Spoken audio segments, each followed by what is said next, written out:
Assalamualaikum warahmatullahi wabarakatuh. Ketemu lagi di minggu kedua di mata kuliah Digital Spatial Analysis ya, atau saya nyebutnya sih di DSA ya. Nah, sebelum saya mulai saya ingin merespon atau mengomentari tentang pendapat kalian kemarin di e-learning tentang apa sih itu DSA gitu kan. Kenapa sih milih itu? Kita pelajari apa sih? Kemudian kontribusinya di DAI nanti gimana sih gitu ya. Nah, secara garis besar sih sebagian besar sudah ya dapat dikatakan oke lah, maksudnya ya kurang lebih benar seperti itu DSA itu ya. Ada yang menjawab dari kata-katanya itu ada DSA digital, kemudian spasial, ini analisis. Nah, oke, bagi kalian yang menyatakan bahwa suka dengan sesuatu yang digital atau ingin menguasai softwarenya, selamat datang di DSA. Pilihan kalian tepat gitu ya. Kemudian kalian yang menjawab ingin menganalisis teknik analisis yang benar, oke, kalian juga tepat gitu. Kemudian kalian yang menjawab bahwa DSA itu belajar tentang geografi dan ruang yang ya pokoknya ruang gitu ya. Entah itu skala mikro maupun makro, kalian juga benar. Kalian di tempat yang tepat gitu kan. Nah, DSA itu sendiri ya, kalau saya jelaskan dengan singkat ya. Yang intinya adalah di sini, di huruf S-nya. Huruf S-nya itu ada spasial. Spasial. Spasial ini ada dua. Mikro ya, makro. Mikro ini biasanya bisa digunakan di skala arsitektur, kalau makro itu urban design. Oke, skala kota. Jadi DSA ini namanya juga ada spasialnya ya, berarti kita akan mempelajari tentang ruang. Ruang ini ya bisa dari ruang yang ada di arsitektur, misalnya ruang kelas ya, ruang tidur, ruang tamu, itu skala mikro. Kita juga belajar tentang itu, bisa. Kemudian makro, ruang secara luas, itu bisa berarti ruang terbuka publik, kemudian ruang-ruang jalan gitu kan ya, itu juga bisa.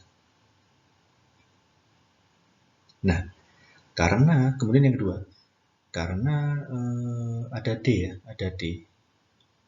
Ini adalah digital. Berarti pasti kita butuh software. Softwarenya apa ya? Softwarenya tentang spasial atau ruang itu sebenarnya sangat banyak. Tapi untuk kali ini saya ingin berfokus pada software yang cukup ringan ya, cukup ringan dan cukup mudah dipahami dan cukup mudah untuk diaplikasikan. Itu yang pertama ada Depth Map X. Kemudian ada QGIS. Ini bisa kalian download di internet, linknya nantilah saya kasih linknya. Ini dua-duanya free ya, atau open source, jadi tidak berbayar. Kalian bisa download semudah lah, downloadnya sangat mudah, langsung di website aslinya, website resminya. Nah, saya tidak akan menjelaskan ini ya, saya tidak akan menjelaskan software ini di minggu kali ini, tapi nanti di minggu berikutnya ya. Nah, kemudian yang berikutnya setelah ada spasial, digital, kemudian yang terakhir analisis. Oke.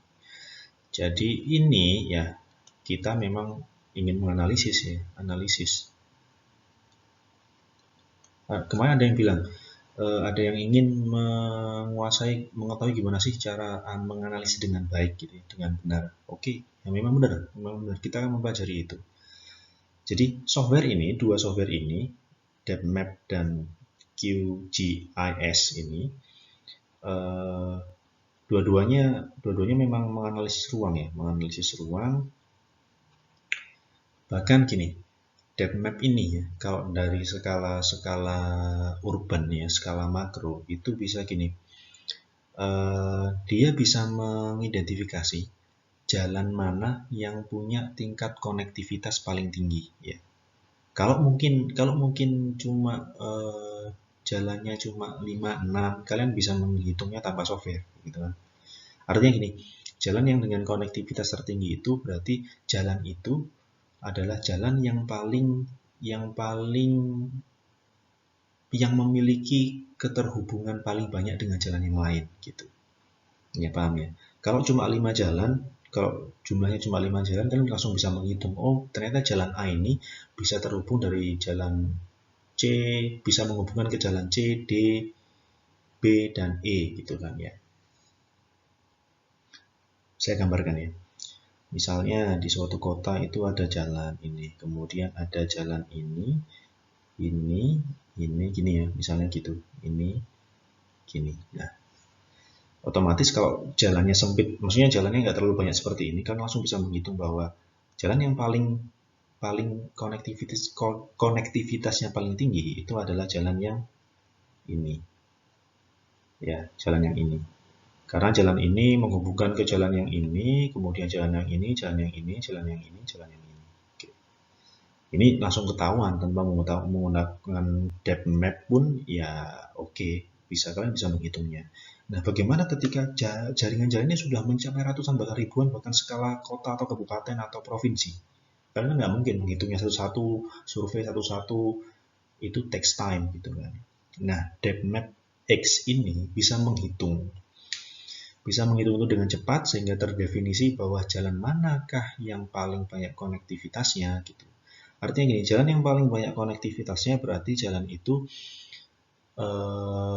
menghubungkan dengan jalan yang lain yang sangat banyak, dan itu indikator bahwa jalan itu adalah jalan yang sangat strategis atau jalan utama di kota tersebut. Itu sudah pasti.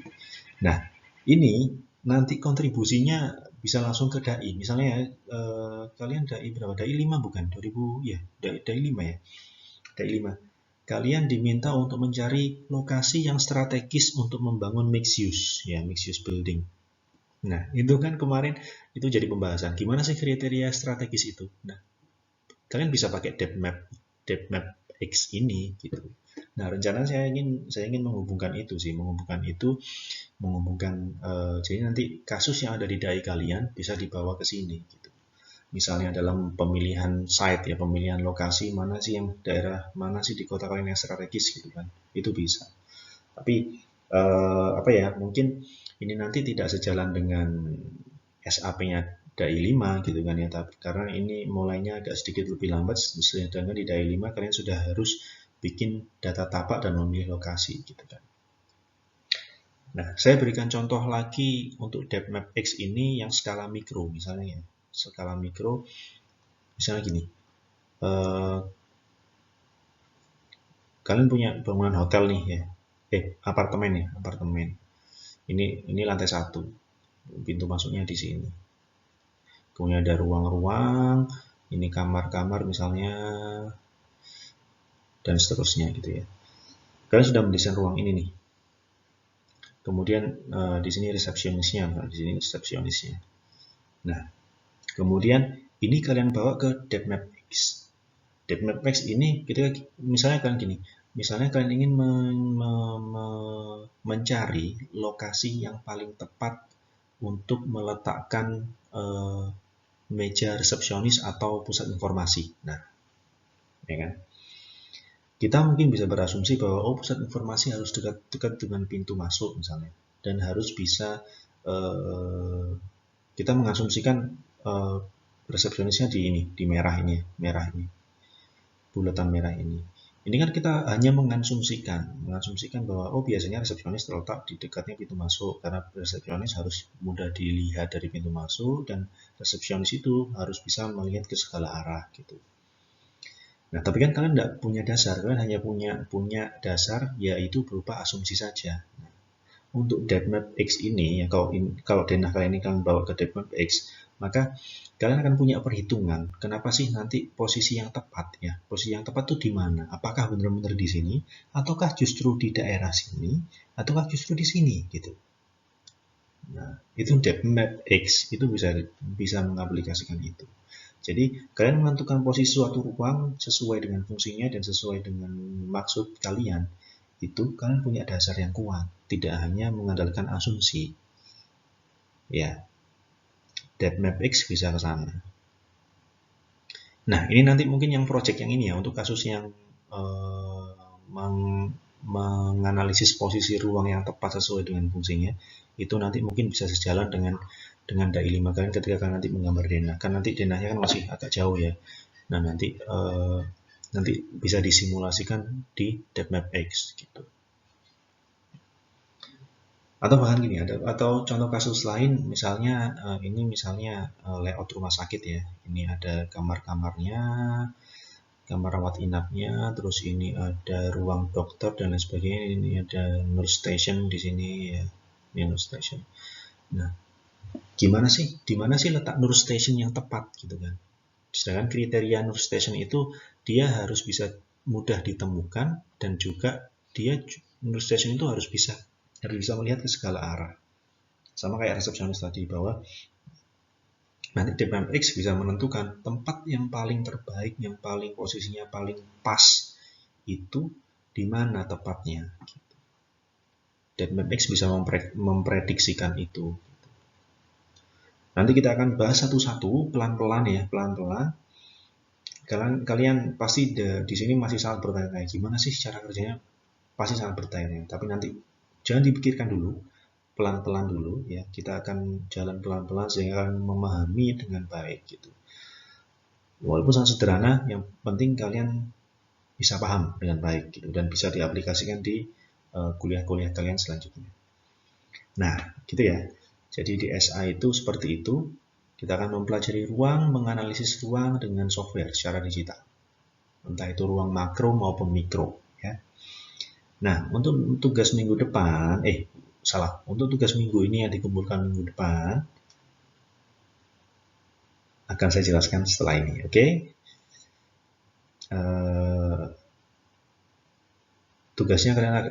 Intinya tugasnya untuk minggu ini adalah kalian akan menggambar peta. Kenapa kok peta? Karena peta ini nanti adalah data utama yang digunakan untuk simulasi di depth map X maupun QGIS gitu ya. Oke. Mari kita ke penjelasan tugasnya.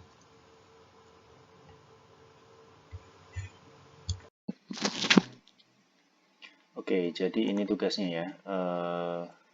Kalian buka Google Earth, cari tempat tinggal kalian di mana. Tandai tempat tinggal kalian ya. Kemudian dari tempat tinggal kalian itu, kalian harus mencari seluas 250 meter kali 250 meter dari tempat tinggal kalian. Misalnya seperti ini. Tempat tinggal saya misalnya, tempat tinggal saya adalah di sini misalnya. Kemudian kalian bikin seluas kotak ya, kotak seluas 250 kali 250 meter. Nah, ini seharusnya kelilingnya adalah 1000 ya, 1000 meter ya kan kelilingnya. Kemudian areanya atau luasnya seharusnya adalah 62.500. Nah, kurang lebih segitu ya. Jadi bisa kurang, bisa lebih. Sedikit nggak apa-apa. Kemudian setelah kalian tandai seperti ini di Google Earth, kemudian diambil gambarnya, kemudian di-trace di AutoCAD. Nah, di trace di AutoCAD nanti yang kalian gambar adalah semua jaringan jalannya dan bangunannya. Ya, dua itu saja. Nanti saya berikan contoh di AutoCAD. Nah, yang di AutoCAD contohnya ini ya. Saya sudah punya peta garis yang saya trace dari Google Earth, tapi bukan yang tadi, ini yang lain ya, peta garis yang lain. Saya jadikan contoh saja. Nah, ini nanti di AutoCAD kalian bikin 2 layer, warnanya terserah apa. Layer yang pertama itu adalah layer untuk jaringan jalan, semua jaringan jalannya. Layer yang kedua itu adalah untuk bangunannya. Oke. Nah, kemudian semua jaringan jalan yang terpotong oleh batas 250 kali 250 meter itu, kalian harus tutup itu ya. Jadi ini contohnya ini, oh ini terbuka nih, terpotong. Karena terpotong, kalian tutup jalannya. Tutup. Ini juga ditutup. Kemudian ini ditutup. Nah, jadi jaringan jalan akhirnya menciptakan area tersendiri gitu ya. Jadi harus ditutup. Oke, sampai sini paham ya. Jadi nanti tugasnya ini dikumpulkan minggu depan. Kemudian dikumpulkan di e-learning. Jadi nanti di e-learning kalian mengumpulkan dua. Hasil gambar dari Google Earth, kemudian hasil trace dari AutoCAD yang sudah dijadikan PDF. Oke, itu ya. Dikumpulkan di e-learning minggu depan. Oke, terima kasih.